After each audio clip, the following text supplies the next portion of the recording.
Welcome back to Garage Matters. Have someone ever told you something and it became one of your beliefs? Well, I want to thank one of the viewers out there who recently left a comment on my 2010 Nissan Frontier long-term review, who highlighted one of those beliefs that I mentioned. What I stated in that prior video was that the 70 was 70 millimeters tall of the sidewall, which is totally incorrect. We'll go over these numbers again real quick so there's no misleading information out there. The 265, the first set of numbers, that's the width of the tire, so it's 265 millimeters wide. The 70, which is the next set of number, that number is a percentage of the width. So 70% of the width of the tire is the height of the sidewall. And then the last number designates the wheel size that this tire is supposed to be mounted on. So for this vehicle, it's a 16-inch rim. So why does this truck come with such a tall sidewall? There's a couple of reasons. First, taller sidewall gives you a better ride.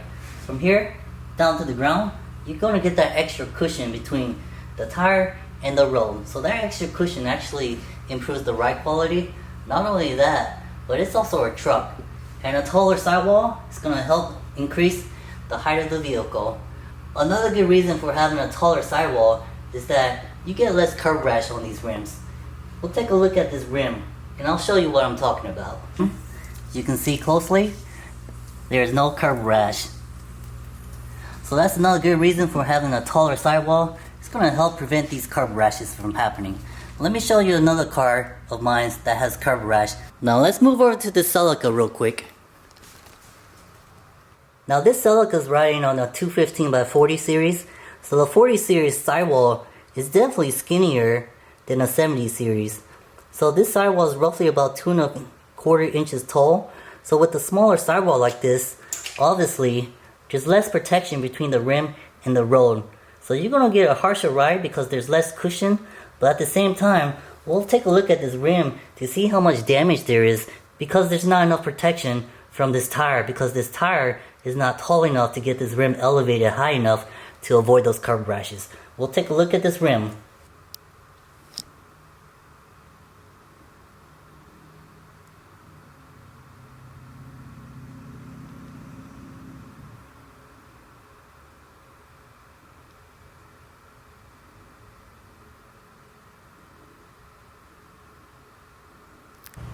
Hopefully that cleared up any confusion that I may have left on my 2010 long-term review of this Nissan Frontier.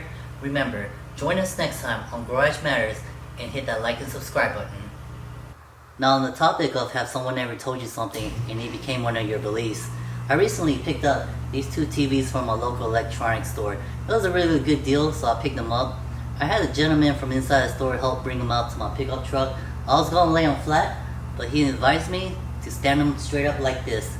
So I was contemplating on strapping them down, but I made them fit like this using this bed extender. I'll show you how I use this bed extender to secure these two TVs while driving home. All I did was go ahead and push these two TVs all the way into the corner like this.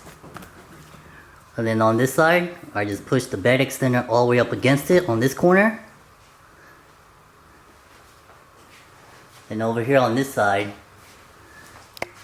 I made sure both TVs were in the corner right here, like this.